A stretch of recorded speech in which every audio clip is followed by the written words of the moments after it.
Welcome to Tales from the Trenches Tuesdays. Today it is my honor to have my good friend Cuckoo Kochar with me.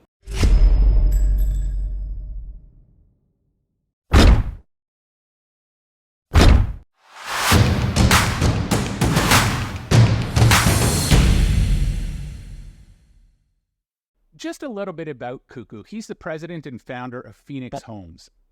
Cuckoo arrived in Canada in 1972, holding an honors degree in engineering from the Birla Institute of Technology and Science in India. After earning a master's in engineering from Concordia University, he began his career as a project designer and site engineer in Quebec on projects such as the hydraulics at Mirabel Airport and Matagami Access Road for the James Bay Project. In 1977, following a move to Ottawa, Cuckoo began working for the Canadian Mortgage and Housing Corporation as a project manager. By 1984, he was promoted to the position of general manager of their land management group. Cuckoo then formed the Phoenix Group in 1998, recognizing the potential for development in Ottawa and seeing a niche for a developer catering to small builders. Cuckoo's vast contribution to the development industry was acknowledged in 1995 by Prime Minister Jean Chrétien. Mr. Chrétien appointed Cuckoo to the Canadian Mortgage and Housing Corporation's Board of Directors, a position he held for 7 years. In addition to a successful career in engineering and business, Cuckoo has many community involvements, such as over $1 million scholarship program at Carleton University, donating $250,000 to the Cancer Institute of the General Hospital, and organizing many fundraising events. Cuckoo has been recognized by the Association of Fundraising Professionals in Ottawa as the Outstanding Individual Philanthropist for 2017. I am so glad to call him a friend. In North America, or actually, worldwide, you're seeing this intergenerational transfer of wealth as the folks that are the traditionalists, that were born, around World War II or before World War II are passing on. And they're leaving their estates to the baby boomer generation, which actually happens to be the most successful financial cohort in history. The ones after the baby boomers aren't going to do as well as the baby boomers. So talk to me about, in the Indian culture, do they leave charitable bequests? Is that something that's done, or is that something that is not spoken about? So it's very rare. It is done. Yeah. I wouldn't say it's not done, but it's very rare. It's happening more and more.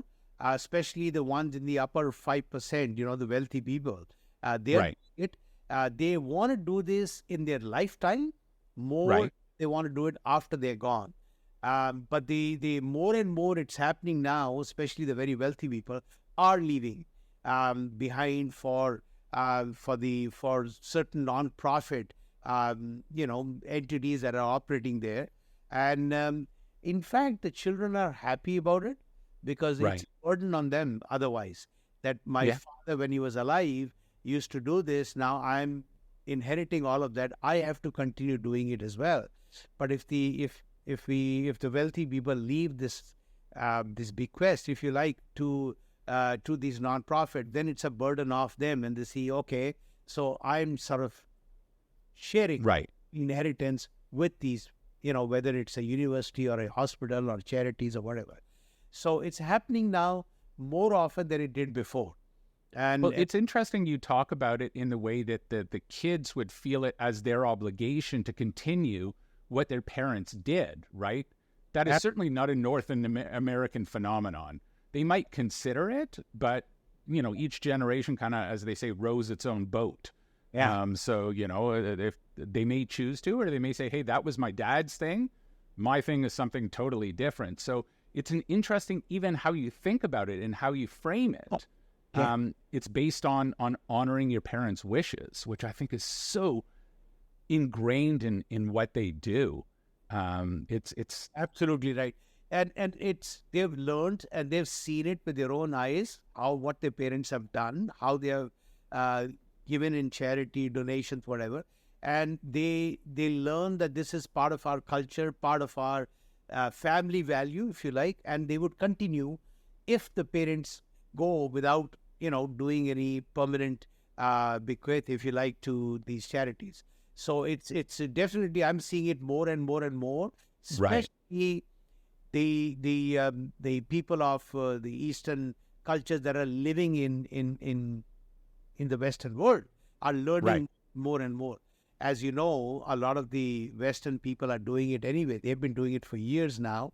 The very rich people, I mean, I don't have to tell you, but to take a look at the very super rich people are doing it now. They're leaving very little behind to the children themselves. They've given them the means to continue to earn. And they've given them their education, they've given them whatever, but the bulk of their own personal wealth is being left behind to charity. And so the people that have lived here have learned that and are now doing it. And people in the Western, the Eastern society, like for example in India, are starting to understand and starting to do it. More and more, they are doing it for temples, for you know, they're not doing it for, let's say, non-profit at large as yet, but it's coming. It's coming. You know, you've been in Ottawa, you know, running your own company for 35 years or so. And I'm sure that you have been asked to participate in numerous campaigns and asked for donations. So tell me about the best canvas or the best ask that someone did. I'm not necessarily looking for who it was. I'm thinking about what made it the best ask for you. So the best ask in my case was because of a special reason. My mother was married when she was only 16. In those days, that's what happened, and especially because she had no father. Her father had died very early. So she never could complete her education. She had to raise a family. And so she always felt education was absolutely a must for every human being, whether it's a boy or a girl, they must be educated. So that, you know, money and wealth comes and goes, but education is a wealth that nobody can take away from you. Okay? Right. And so we must help them doing it. One day, I don't want to name, but the principal or not the principal, the president of a university came to see me in my office. Right. And wanted us to set up this scholarship fund. And the kind of words she used, the president, were very similar to what my mother used to tell me while teach me. Wow. And right away I said, you know what? This makes sense. You start bringing people in that cannot afford the education, give them the education, you're giving them the tools. And they will one day start earning money and they will learn to give back again, maybe end up giving scholarships as well. One start earning. So this is a cycle that you've created, you will create, and it will go on forever. Right. It was almost like a prophecy from her, because that's what happened. This is the 10th year now that we've been giving scholarships at this university, and we bring in 5 engineers or architects to study in their masters, and we help them get jobs and get immigration and stay in Canada so they can continue to contribute to Canadian society and Canadian economy, if you like, because I'm a Canadian and I've helped them. And I think that basically some of them, not all of them, but some of them are now thinking about setting up. They talk to me all the time about setting up in their own way, a little bit of fund from their revenues or their income to go back to that university or some other university. Right. And that to me makes me so happy, so proud that they have learned something. Yes. From their help, that somebody helped them and they helped somebody. Yeah. So it can be passed on. Yeah, so, it's that whole cycle, which is very much, you know, as I'm listening to you, everything in Indian culture is very cyclical, right? You know, so whether it's intergenerational, whether it's the birth, death, and rebirth, like everything has a cycle to it, which I find like it makes a lot of sense, right? In everything you do, it's consistent. Everything is a cycle. So where do you decide to give your time, treasure, and talent? Like, do you pre-budget for it every single year and say, we're going to give away X percent? Or do you just kind of wait until folks give you a call and kind of take it as they come along? No, we do plan. We plan a certain percentage of our revenues in a year, and we continue to do that. And once we have finished one particular obligation, which could be spread over 5 years or 10 years, depending on how big the obligation was, Right. before it ends, we've already planned which institute or which organization, if you like, is going to be receiving from us next. So we already lined up that, and we start negotiations, or talking to them and say, how best would you be able to utilize anything from us, whether it's a hospital, whether it's a university, whether it's an organization, nonprofit. And we've helped organizations that are teaching. For example, they go into villages in countries like in Africa and in India, for example, and they give education to the very poor. Right. Free education. Otherwise, these children will never have an education because the parents can't afford to send them to school, or they need them to work so that they supplement the income. So we try and do that, and again, we've done a lot of that over the years, and we talk to the people that are behind it, that are organizing it, that are executing it, and once we are convinced that they are the right people, then we put them in the line, in queue, and so the certain percentage of our revenues that are every year used for that sort of continues for a long time. And so how is that decided? Is that decided by you alone, or do you involve your son? Do you involve your senior management? How do those decisions get made? Both my son, my family, and my wife, of course, and also my senior management. Our CFO, our COO, all of these people feel that we've got to do a certain thing for two reasons. One of them is it's the right thing to do, giving back to society. Also, I must admit, there's a little bit of a selfish motive in that it would also enhance the image of the company. And as you know, it's important to us in our sales and what. So, call it selfish motive, but it is a motive, and it adds to our other motives. I mean, we want to help anyway, so why not get the opinions of these people, my senior manager, to say, this is something we should do. This is something we should go after. So, yes, it's all done collectively. Right.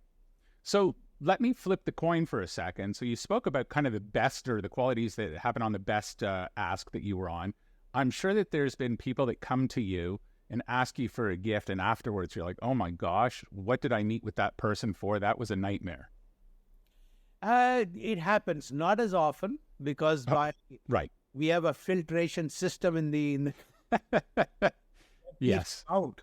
But occasionally it'll happen, like someone who's to organize a football league in Ottawa, which is a private league with no status, and you have no accountability of where the funds are going to go. The intentions are good, involve children in more of these leagues, but they have no plan. They haven't set out an agenda as to how to do it. They haven't set out an accountability program. So obviously those are people that we occasionally we will help them, because we just came and we wrote a check and we realized later on, no more. They haven't given us any accountability for the check we wrote, so we won't do it. So it happens. Not very often, as I said, because of the filter system we have. They don't get to us, but it does happen, yeah. But isn't that, I always tell people that you have to show the donors the impact of their donation. The relationship doesn't end when they hand over a check. That's just the beginning of it, right? You want to say, this is the impact that your donation has made. Look at all the great things. And you also have to be willing to say, you know what, this didn't work. We tried our best, and, we'd hoped that we would get A, B, and C as results, but we only got C as a result.